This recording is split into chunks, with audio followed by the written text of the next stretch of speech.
nursing services in hospital. All you will know what are the nurses and nursing services in hospital.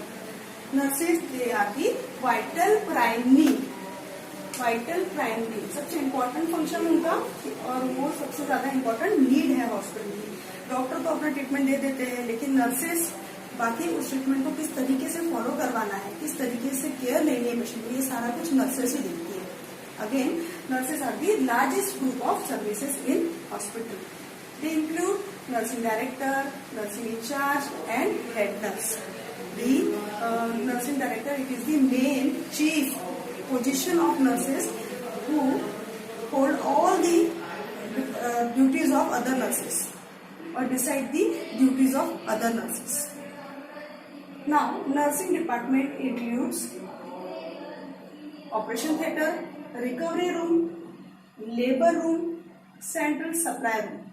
Operation theatre, ये all over no, आप सभी को पता है operation theatre का मतलब क्या होता है. रिकवरी रूम आप सबको पता है, पेशेंट का ट्रीटमेंट होने के बाद, सर्जरी होने के बाद उसको जहाँ शिफ्ट किया जाता है, दैट रूम और that department is known as recovery room.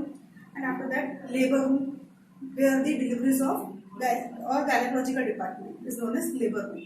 Now central supply room, this is the room और this is the department where this sterilisation process of all the things of hospital were carried out. After that, I am starting the function and role of nurses in hospital. Okay. Now the first role is they give general assistance. They assist to the outpatient, inpatient and wards. Outpatient का मतलब होता है जहाँ पे hospital में OPD होती है. OPD आप सबने सुनी होगी. ओपीडी का मतलब पेशेंट आएगा, अपना ट्रीटमेंट कराएगा, वापस चला जाएगा. इनपेशेंट का मतलब होता है पेशेंट आएगा, ट्रीटमेंट लेगा और वहीं पे एडमिट रहेगा. और वार्ड्स मतलब जहाँ पर पेशेंट एडमिट रहते हैं, डिफरेंट वार्ड्स रहते हैं, वहाँ पर पेशेंट एडमिट रहते हैं. नर्सेस वहाँ पर पूरी तरीके से पेशेंट की केयर लेती है, regarding their medicine, regarding their cleaning, hygiene, all these things were assist by the nurses. Now the second function, nurses keeps coordination with all other departments. These all departments and nurses keep coordination with these departments. Now the third one is nurses maintain nursing records and patient records. These records are very important. Records से क्या होगा?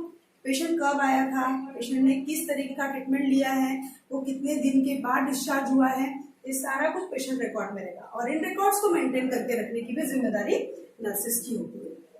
Now the fourth वाला जो है, इसमें हम देखेंगे arrange various training programmes. इसका मीनिंग हम समझेंगे.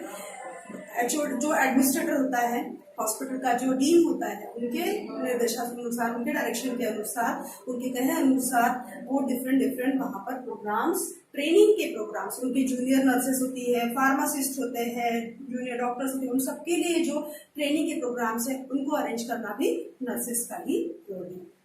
Now these service include patient care, prevention of disease, teaching का पार्ट जो हमने ट्रेनिंग में देख लिया. रिहेबिलिटेशन मतलब कि अगर कोई पेशेंट आया है, उसका जैसे साइकिक है और कुछ ड्रग्स वगैरह लिया है उसने, वो एकदम से डिप्रेस हो गया है, उसका पुनर्वसन करना मतलब रिहेबिलिटेशन सेंटर, वो भी नर्सेस के रोल में आता है. नाउ इमोशनल सपोर्ट, नर्सेस की बहुत बड़ी जिम्मेदारी होती है. वो पेशेंट को इमोशनल सपोर्ट देती है. पेशेंट हार चुका है, अपने डिजीज से थक चुका है, उसको जीने की इच्छा नहीं है, पर अगर इमोशनल सपोर्ट अगर नर्सेस का मिलता है, क्योंकि वो उनकी केयर लेने वाली है, और कोई केयर लेने वाला पर्सन अगर इमोशनल सपोर्ट भी देता है तो पेशेंट की रिकवरी फास्ट हो जाती है, वो जल्दी रिकवर होता है. तो ये हम नर्सेस के रोल में देखेंगे. नाउ 6 इज दिस डिपार्टमेंट और nursing department respect individuality, dignity, social and economical status.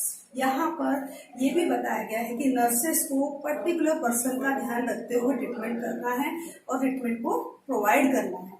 उसको कहीं पर भी सोशल और इकोनॉमिक स्टेटस का पार्शलिटी नहीं करना है. उसको ध्यान में रखना है, सभी की डिग्निटी का ख्याल रखना है. ये उसके फंक्शन में आता है.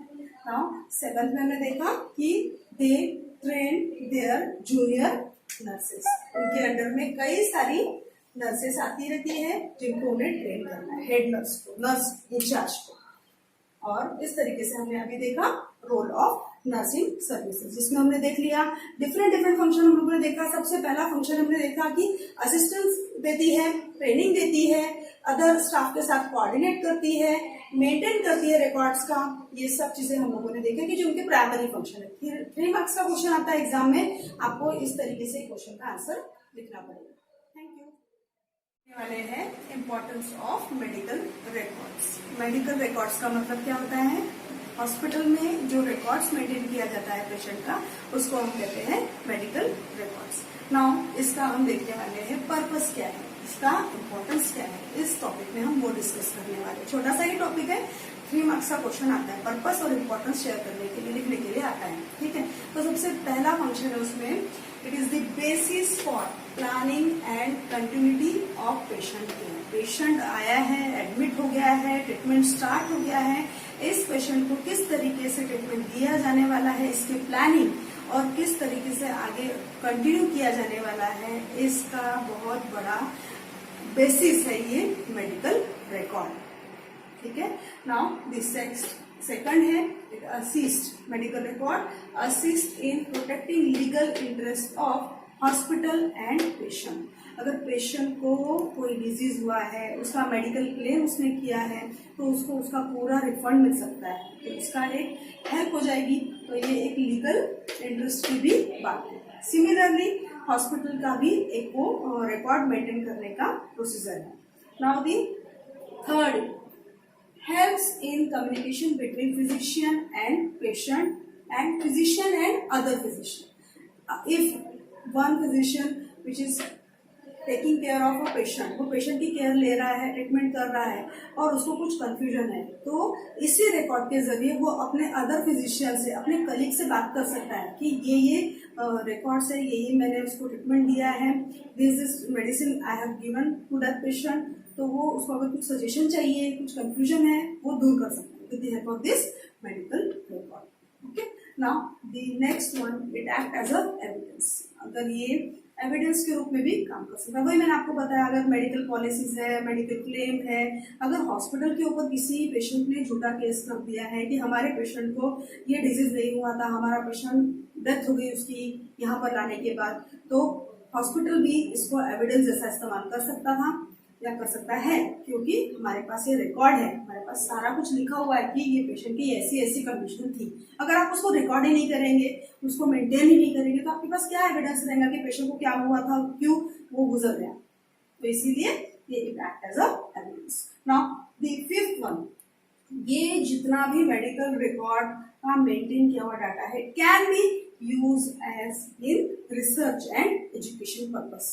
फर्दर अगर कोई किसी ड्रग्स पर स्टडी कर रहे हैं, कुछ पता कर रहे हैं, तो ये जो मेडिकल रिकॉर्ड है एक्ट एज अ रेफरेंस, ये रेफरेंस जैसा काम करते हैं in research and education departments. Now the last one, purpose में ही लास्ट हम देख रहे हैं, it act as a review for study of patient. बहुत सारे पेशेंट हैं, एक जैसे डिजीज के लिए अगर आए हैं, 100 पेशेंट हैं, 100 पेशेंट की स्टडी की गई है, 100 पेशेंट का रिकॉर्ड मेंटेन किया गया है, तो वहां पर अगर हमको फॉर एग्जांपल ड्रग इंटरेक्शन पता करना है, तो पर्टिकुलर पेशेंट का हम वहां पर रिव्यू कर सकते हैं और एक एनालिसिस कर सकते हैं कि भाई इस तरीके से मेडिकेशन देने से ये टाइप का ड्रग इंटरेक्शन आ सकता है, या ये प्रॉब्लम अराइज हो सकता है, ये साइड इफेक्ट अराइज हो सकता है, ये सब हम बहुत अच्छे से रिव्यू कर सकते हैं, ठीक है। तो ये हो गया पर्पस ऑफ मेडिकल रिकॉर्ड्स। ना अभी हम देखेंगे इम्पोर्टेंस, ठीक है। आपको मेडिकल रिकॉर्ड्स में भी कुछ पॉइंट्स लिखने हैं, आपको ऐसी हेडिंग देकर इम्पोर्टेंस में भी कुछ पॉइंट लिखने हैं, ठीक है। ना अगर आपने सारे रिकॉर्ड्स बहुत अच्छे से मेंटेन कर लिए, सब कुछ अच्छे से आपके पास में अप टू डेट है, तो क्या हो जाएगा, इट फैसिलिटेट गुड केयर, बहुत ही अच्छी केयर आप पेशेंट को देने वाले हैं। ना second, helps in understand patient condition. Patient की एग्जैक्ट कंडीशन क्या है, करंट स्टेटस क्या है, ये पता चल सकता है उसके रिकॉर्ड्स को देखकर। Now third, mode of communication with team member. Physicians की टीम है, उनको डिस्कस करना है, कम्युनिकेट करना है आपस में, ये बहुत ही आसान हो जाएगा अगर मेडिकल रिकॉर्ड्स वहां अवेलेबल रहेंगे तो। Satisfy legal and ethical obligation, जो हमने भी यहाँ पढ़ा था वही, लीगल एंड एथिकल ऑब्लिगेशंस के लिए बहुत ज्यादा मदद हो जाएगी। मेडिक्लेम है तो आसानी से उसको उसका रिफंड मिल जाएगा क्योंकि उसके पास सबूत रहेगा, एविडेंस रहेगा, एक्ट एज अ एविडेंस। तो अगर हॉस्पिटल, मैंने वही बताया कि अगर एविडेंस जैसा भी काम करता है, थोड़ी देर पहले हमने डिस्कस किया है कि अगर हॉस्पिटल में कोई केस हो रहा है तो it is also act as a evidence.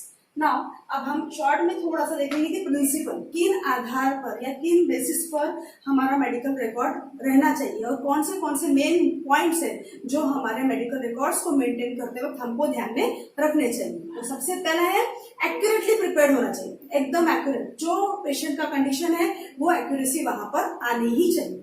उसके बाद में बोला है प्रॉपरली स्टोर, उसको प्रॉपरली स्टोर करना है, ऐसा नहीं कि वो धूल खा रहा है, उसपे चूहे काट रहे हैं, ये कर रहे हैं, वो ऐसा नहीं, उसको प्रॉपरली स्टोर करना है अच्छे से कबर्ड्स में।